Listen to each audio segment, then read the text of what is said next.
नमस्कार बच्चों। एक क्वेश्चन आप देखो, कला संबद्ध स्रोत क्या होते हैं? What are coherent sources? तो बच्चों, ये जो कला संबद्ध स्रोत हैं जिन्हें कि कोहेरेंट सोर्सेस कहा जाता है, वे प्रकाश के दो स्रोत होते हैं जिनसे निर्गत होने वाले तरंग किसी भी विशिष्ट बिंदु पर या किसी भी बिंदु पर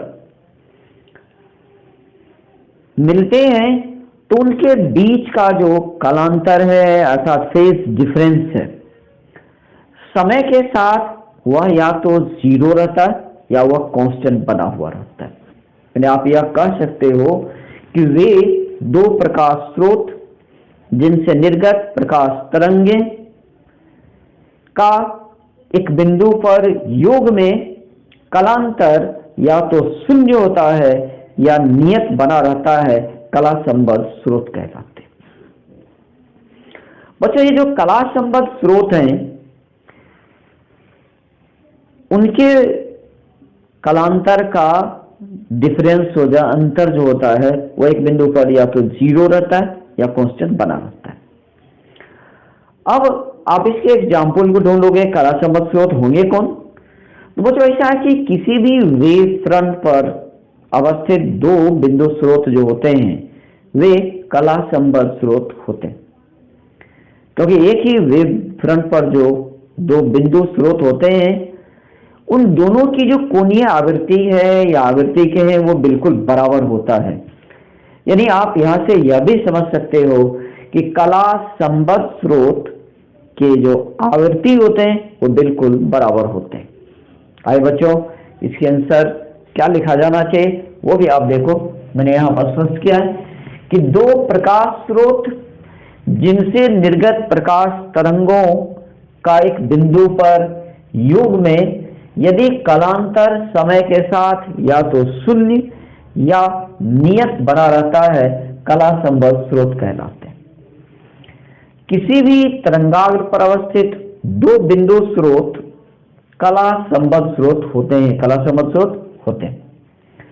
कला संबद्ध स्रोत से निर्गत तरंग की आवृत्ति अर्थात फ्रीक्वेंसी बराबर बराबर होते हैं।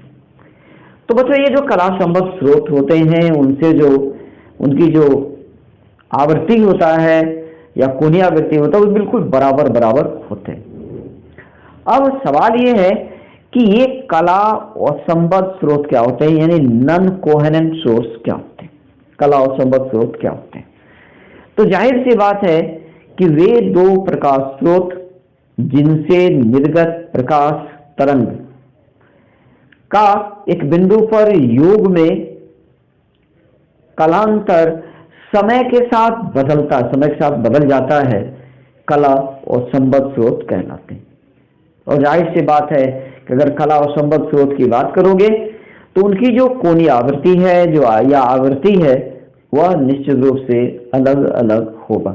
आइए देखें कला और संबद्ध स्रोत के बारे में हम लोग क्या कर सकते हैं कि दो प्रकाश स्रोत जिनसे निर्गत प्रकाश तरंगों का एक बिंदु पर योग में यदि कालांतर समय के साथ बदलता है तब वे कला और संबद्ध स्रोत यानी नॉन कोहेरेंट सोर्स कहलाते हैं। कला और संबद्ध स्रोत के आवृत्ति अलग अलग होते हैं, जाहिर से ये बात है कि उसकी आवृत्ति अलग अलग होंगे। अब आइए बच्चों, मैं आपको दो स्रोत से निर्गत तरंग के आधार पर इसे समझाता हूं। जैसे मान लीजिए कि दो स्रोत हैं, पहला से जो तरंग निकल रहा है y1, उसकी पार्टिकल से जो विस्थापन y1 इक्वल टू अगर a1 साइन ओमेगा t लिखा जाता है, और दूसरा स्रोत है y2, उससे जो y2 equal to a2 sine omega t plus 5 लिखा जाता है।